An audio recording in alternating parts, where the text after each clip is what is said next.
ప్రభు అయిన యేసుక్రీస్తు అండి.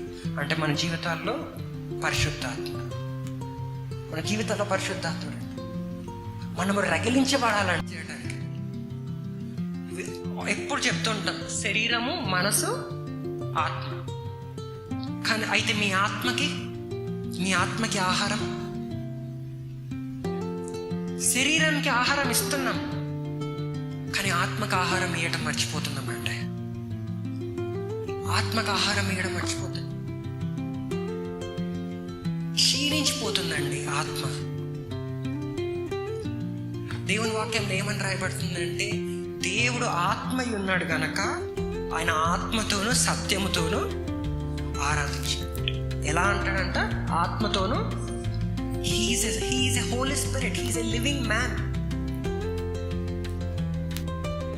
దేవుడు ఆత్మై ఉన్నాడు గనక మనం ఎలా ఆరాధించాలంట? ఆత్మతోనూ సత్యముతో. అంటే నీ యొక్క శరీరము, నీ యొక్క శరీరంతో ఆరాధిస్తుంటే, నీ యొక్క శరీరంతో ప్రార్థన చేస్తుంటే, నీ యొక్క శరీరంతో విశ్వాసం ఉంటే నీ ఆత్మకి తెలియ